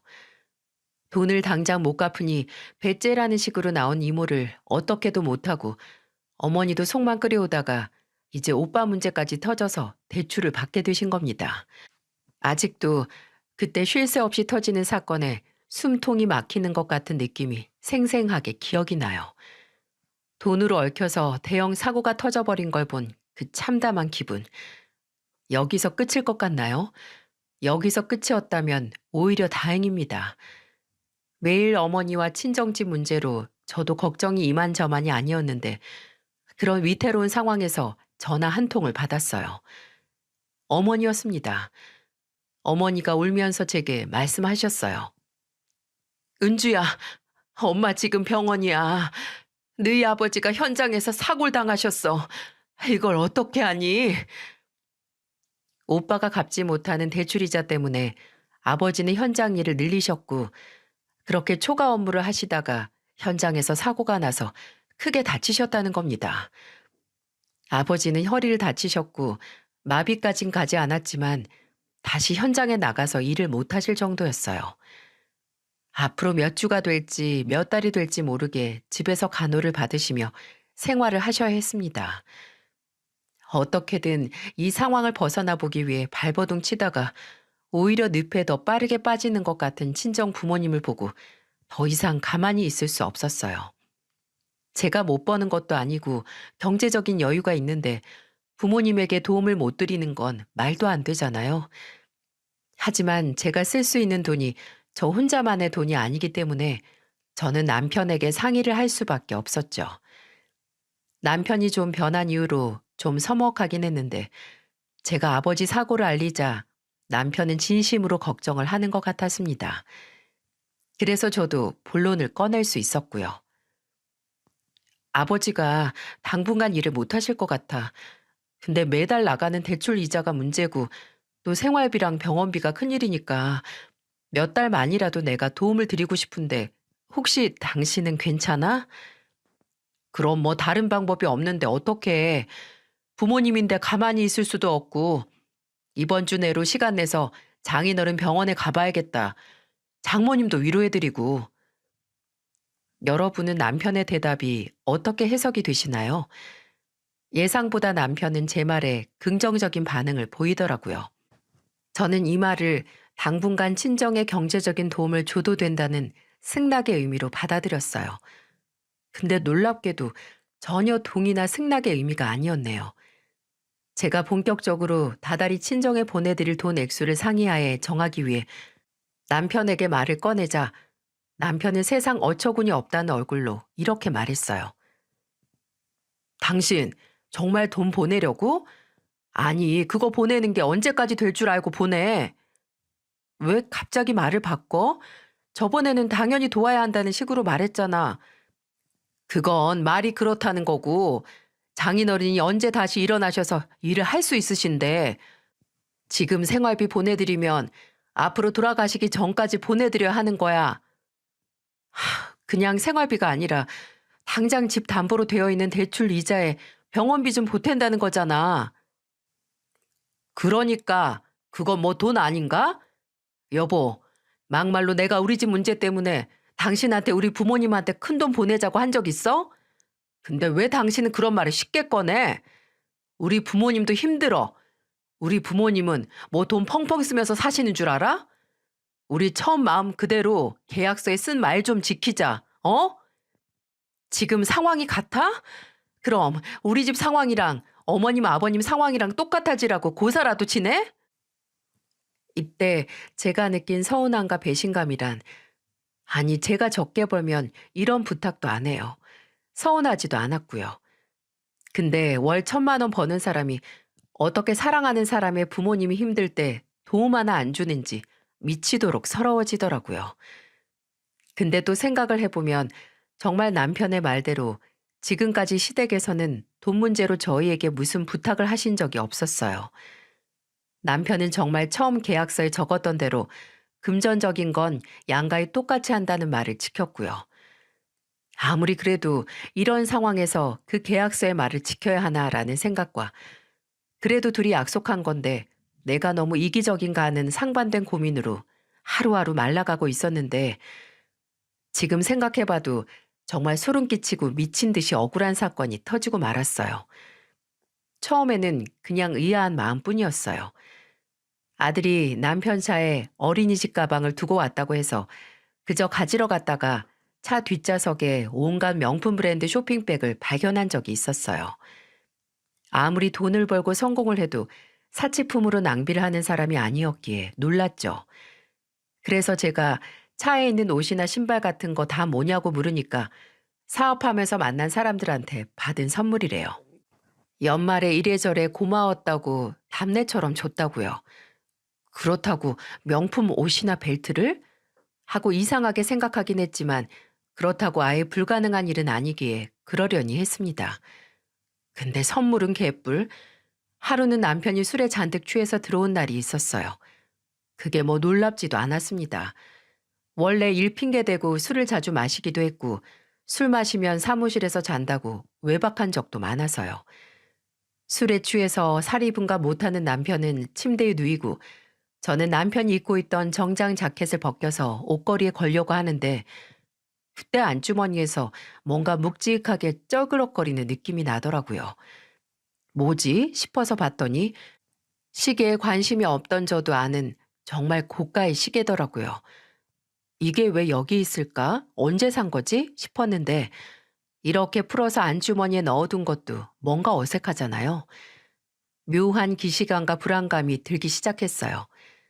그리고 그때 제 눈에 들어온 게 바로 남편의 휴대폰이었어요. 결혼하고 5년 동안 단 한 번도 남편의 휴대폰을 확인할 생각도 못 했는데 그때는 뭐라도 확인을 해야겠더라고요. 그래서 자고 있는 남편 지문으로 휴대폰 잠금 해제를 해서 천천히 하나둘 확인했습니다. 카드 내역과 은행 잔고 조회. 그러다가 와, 이게 대체 뭐죠? 정말 문제가 될 만한 건 바로 사진 폴더와 문자 내역에서 확인을 할 수 있었어요. 다 확인을 못할 정도로 오래 남편의 시댁 식구들에게 어떤 종이를 찍어서 보내고 있었어요. 그리고 그 사진에 나온 건 통장 명세서였어요. 저는 전혀 모르는 계좌번호에 은행 로고가 적힌 이 인간이 비자금 통장을 만들었더라고요. 마지막 날짜로 찍혀 있는 명세서에 있는 잔고 금액은 제가 저희 부모님께 보내드리자고 하려던 병원비가 웃을 정도로 큰 금액이었어요. 그리고 본인은 한 번도 제게 말없이 챙긴 적 없다던 시댁 식구들에게 그 통장에서 몇 년 동안 저 모르게 금전적인 도움을 주고 있었다는 겁니다. 시어머니와의 문자에는 다달이 100만 원이 되는 송금 명세서를 찍어서 인증하는 내역이 있었고요. 시아버지와는 중고차를 사들이기 위해 비자금 통장에서 돈을 송금했다는 명세서를 찍어서 보낸 기록도 있었어요. 시누이에게는 이직 선물로 명품 가방이라도 사서 들고 다니라는 송금 명세서 사진도 있었습니다. 이 외에도 정말 수십 건이 되는 명세서를 찍어 시댁 식구들에게 보냈더라고요. 한동안 움직일 수가 없었어요. 어두운 거실에서 안방에서 들려오는 내 편인 줄 알았던 남의 편이 코 고는 소리를 들으며 몇 년 동안 날 속여온 기록이 고스란히 남아있는 남편의 휴대폰을 들고 가만히 있었습니다. 몇 천만 원짜리 시계를 비롯한 사치품들도 아마 이 통장에서 뺐었던 거겠죠. 가만히 생각을 해보니 어쩌면 이러려고 저와 계약서를 쓴 건 아닌가 싶었어요. 기억하시나요? 세 번째 조항이었던 양가 가족들에게 들어가는 돈은 공평하게 모두 똑같이 쓰고 위급하게 금전적인 도움이 필요할 경우 서로 상의하에 결정한다. 이런 말로 지가 종종 친정에 서비스를 하는 건 세상 생색을 내고 제게 고맙다는 말은 다 듣고 본인은 아닌 척 뒤로는 시댁의 돈이란 돈은 다 빼돌리려는 계획이 아닐까 싶었어요. 버는 돈이 달에 고정적으로 1,000만 원이라고 했으면서 남은 돈은 몽땅 지 비자금 통장에 넣고 본인 식구들만 잘 먹고 잘 살았구나. 내가 옆에 있는데도 이렇게 기만을 했구나 하는 생각에 정말 차가운 눈물이 나왔습니다. 불현듯 직접 눈으로 확인을 하고 싶다는 생각에 집안을 이잡듯이 뒤졌어요. 사진 속 명세서가 나올까 하는 생각에 정말 그 새벽에 구석구석 다 뒤졌어요. 그러다가 제가 발견한 건 남편 비자금 통장의 명세서가 아니었어요. 하지만 그렇다고 화가 안 나는 건 아니었습니다. 그건 바로 남편이 여자들 나오는 술집에 갔다는 걸 인증하는 유흥업소 영수증이었기 때문이었죠. 심지어 제가 발견한 것만 석 장이었어요. 보니까 몇십만 원을 현금으로 결제했는데 이것도 비자금 통장에서 빼서 썼겠죠. 조금이라도 동이 트는 그 새벽의 증거를 더 찾겠다고 집안을 서성이다 보니 가슴이 아플 정도로 비참해졌습니다. 저는 남편 휴대폰 안에 있는 증거와 찾은 영수증을 잘 챙겨뒀어요. 그리고 코 골면서 자는 저 인간이 술에 깨며 말하기 위해 기다렸습니다. 무슨 변명이나 사과를 듣기 위해서요. 근데 제가 말을 꺼냈을 때 그 인간이 한 말이 뭔지 아세요? 이렇게 알게 된 건 나도 유감스러운데, 아니, 내가 내 돈 지키는 게 그렇게 죄야? 그게 다 당신 돈이라고? 당신이 그렇게 맹목적으로 믿는 계약서 다시 보고 와봐. 거기 첫 번째 줄에 뭐라고 쓰여 있나? 재산은 공동으로 관리한다고 했잖아. 나한테는 우리 부모님 챙기기 전에 계약서에 적힌 약속부터 지키란 인간이 이렇게 몇 년 동안 날 속여? 당신 나랑 했던 약속 계약 다 어기고 나 기만한 거야. 야, 막말로 그 계약서가 무슨 효력이 있는데 그거 그냥 종이야, 종이. 결혼하고 나서 그냥 장난삼아 적은 거잖아. 그걸 뭐 공증을 받았니 뭘 받았니? 너 억울해할 거 없어. 나는 그냥 내가 번 돈 정당하게 내 가족한테 쓴 거야. 그 가족에 난 없나 봐? 그래, 몇 년 동안 속여온 인간이 무슨 가족이야? 말 나온 김에 차라리 잘 됐다. 네가 번 돈 평생 너 혼자 쓰게 해줄게. 이혼하자.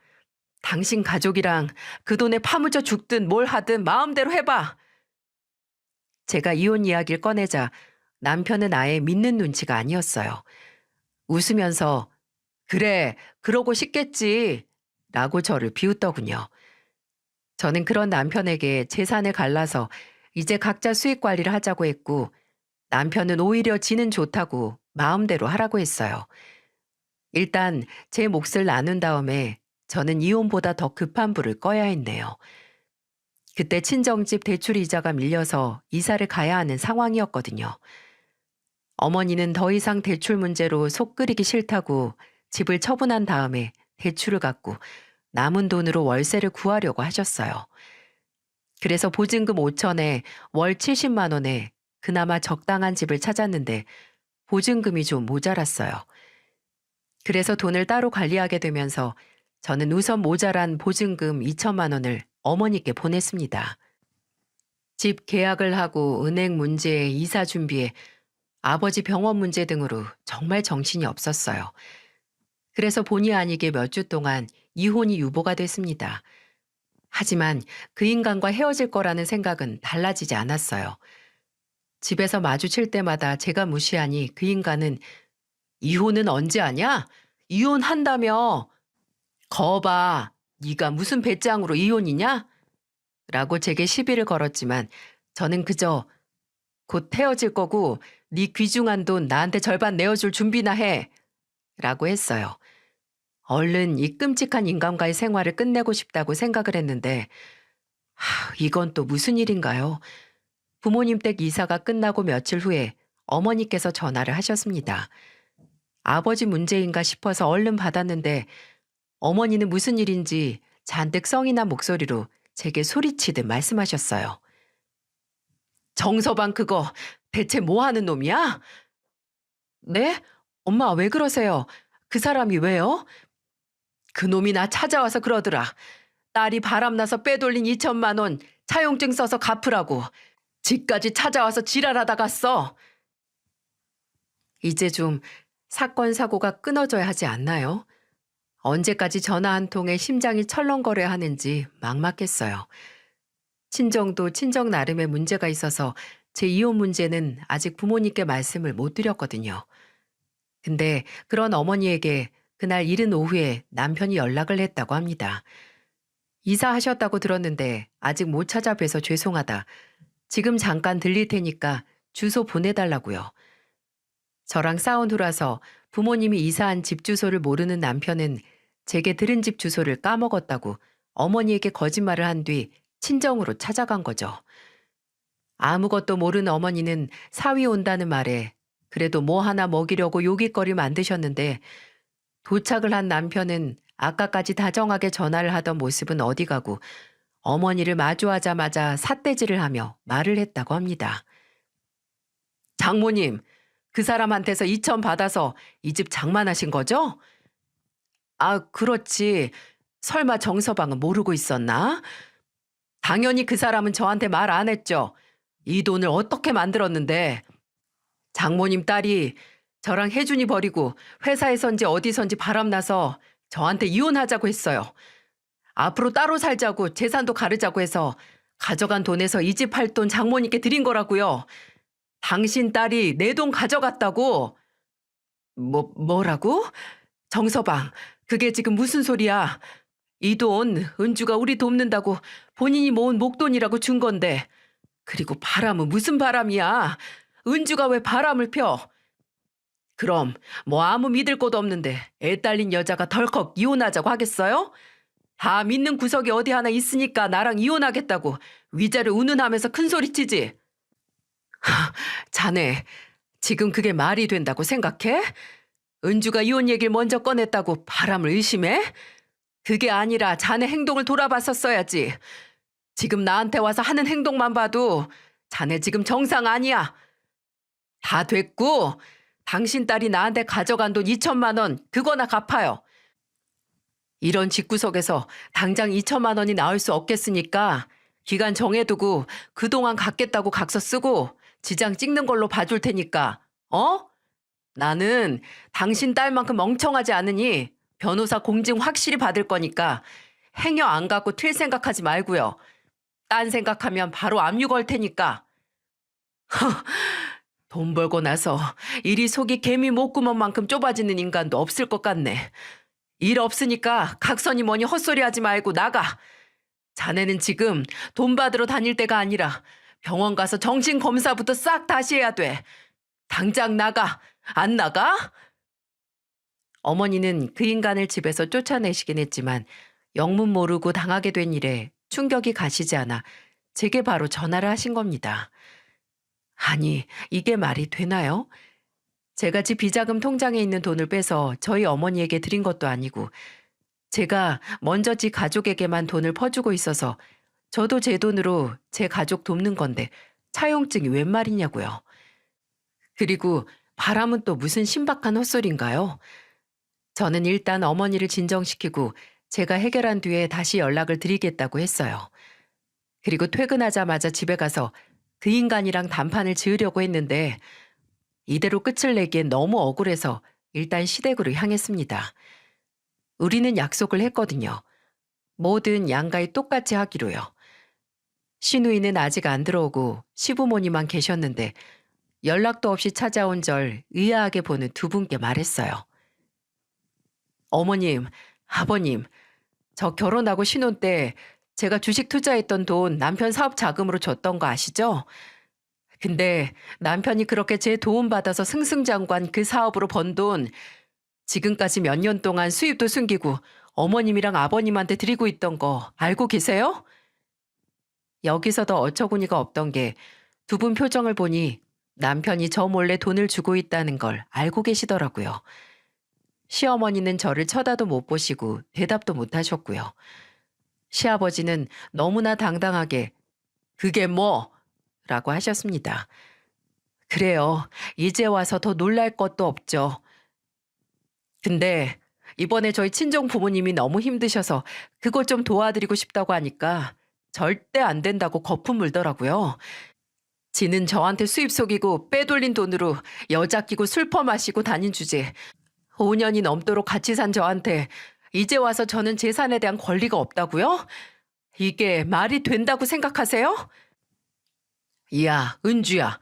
남자가 사업하다 보면 다 따로 비상금 마련해 둘 수도 있고 사람들 만나다 보면 이런저런 데 가서 술 먹을 수도 있는 거지. 너는 뭐 그렇게 까칠하게. 그리고 그 돈 용민이가 번 돈이니 당연히 우리도 받을 수 있는 거지. 까칠한 게 아니라 이렇게 반응하는 제가 정상인 거죠.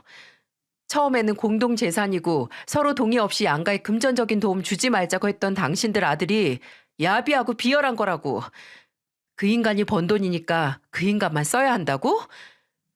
그럼 난 5년 동안 내가 그 인간 뒷바라지에 애 키우고 한 건 그냥 공짜로 한 거겠네요? 그렇다고 나는 그 인간하고 같은 수준은 아니니까 초기 자본 비용 내 도움 있었다고 지금까지 그 인간 돈으로 도움받은 거 내놓으라고는 안 할게요.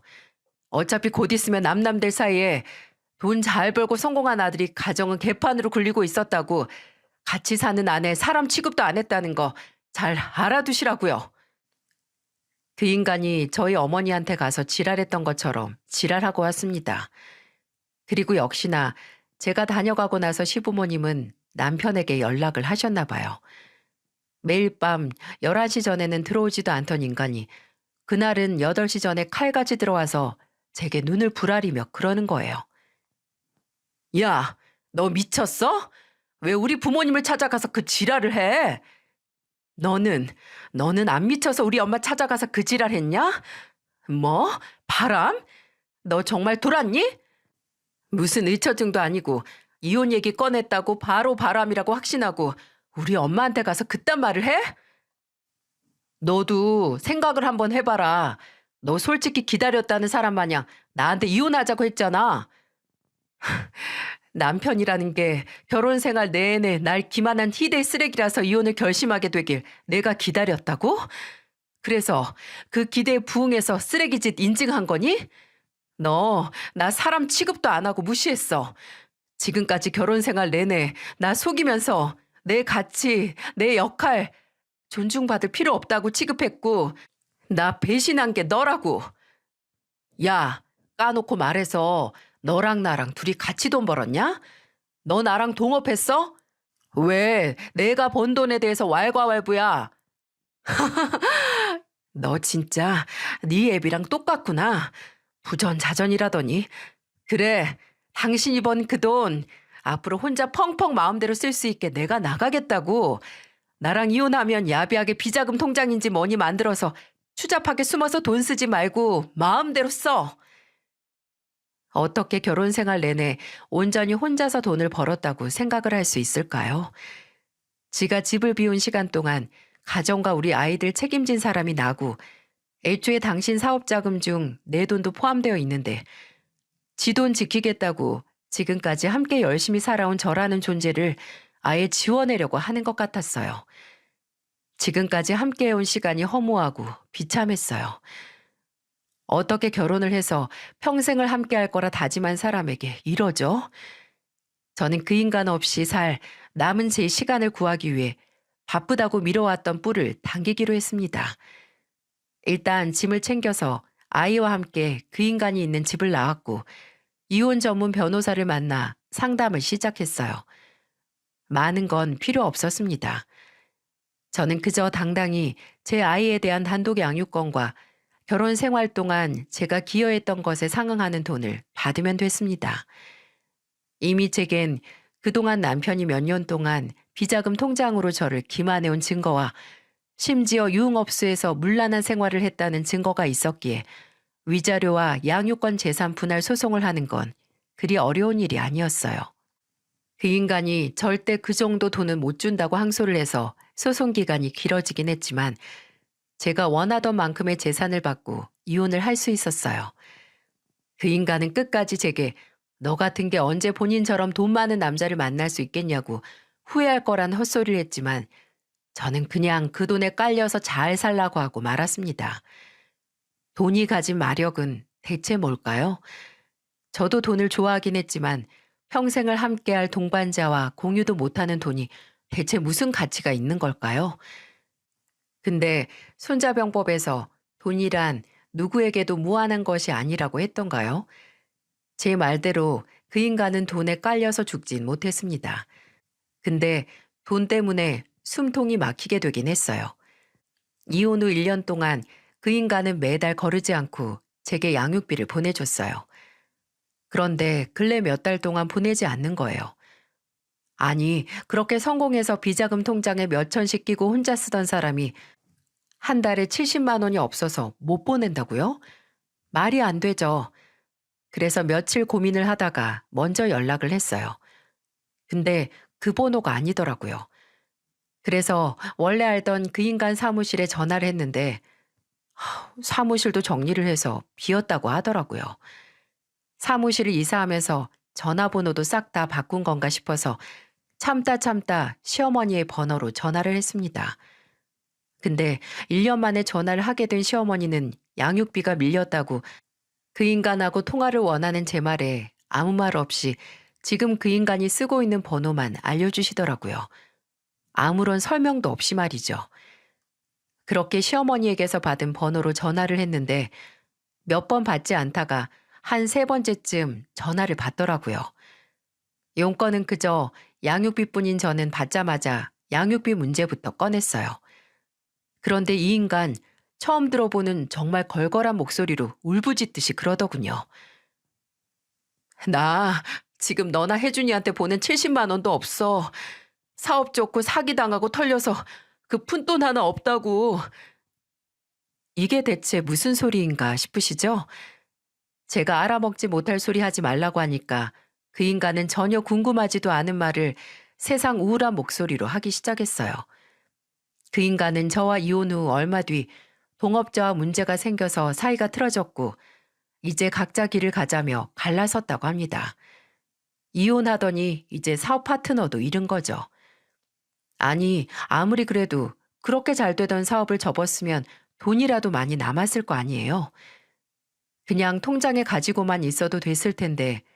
하지만 그 인간의 가족 중에는 돈이 그냥 가만히 있는 꼴을 못 보다 한 번 낭패를 봤던 사람이 한 명 있었죠. 바로 그 인간 아버지 말입니다. 투자로 그렇게 탈탈 털려놓고 정신을 못 차렸는지 시아버지는 본인이 들은 토지 매매에 대한 투자 정보를 그 인간에게 말했고 이미 저와 같이 살던 아파트로 재미를 좀 본 그 인간은 사업보다는 땅으로 돈을 불리기로 마음을 먹었다고 합니다. 근데 그 결정이 그 인간이 평생 내린 결정 중에 최악의 결정이었던 거죠. 저를 속이고 비자금 통장을 만들게 된 결정만큼 말입니다. 간단하게 말하자면 시아버지가 아들에게 물어준 투자 정보는 기획 부동산 사기였어요.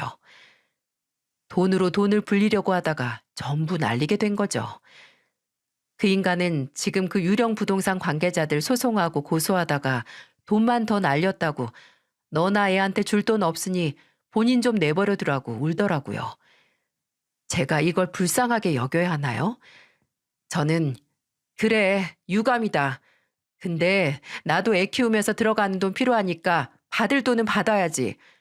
돈이 얼마나 무서운지 당신이 제일 잘 알잖아. 나는 뭐 국가의 지원을 받던 할 테니까 당신은 선 지급 후 추징으로 나중에 돈 생기면 그때 나라에 갚던가 고소당해서 압류를 당하거나 해. 라고 말하고 끊어버렸어요. 돈 문제로 세상 모든 사람에게 동정심이 생길 수 있어도 절대 이 인간에게만은 생길 수가 없겠죠. 저는 돈을 원하고 좋아함과 동시에 또 돈의 무서움을 알고 있어요. 그리고 제가 번 돈으로 제가 사랑하는 사람, 내게 소중한 사람을 행복하고 편안하게 하는 기쁨을 알고 있습니다. 이렇게 잘 쓰고 잘 돌아간다면 모두가 행복해질 수 있는 돈이라는데 한 번 잘못되면 걷잡을 수 없는 비극을 초래한다는 게 바로 돈의 무서움이지요. 재산이 많은 사람이 그 재산을 자랑하고 있더라도 그 돈을 어떻게 쓰는지 알 수 있을 때까지는 그 사람을 칭찬하지 말라는 말이 있죠. 돈은 고여있는 그 자체가 아니라 누군가에게 어떤 의미로 쓰이는가로 가치가 판명되는 것 같아요. 그리고 그 가치를 떨어뜨리는 사람에게는 돈도 그 사람을 떠나고 싶었나 보네요. 이혼으로 인해 부수적으로 많은 재산을 얻었지만 저도 이 돈이 제가 받았던 상처만큼의 가치를 가질 수 있도록 제가 사랑하고 소중히 여기는 사람과 충분히 나눠야겠습니다.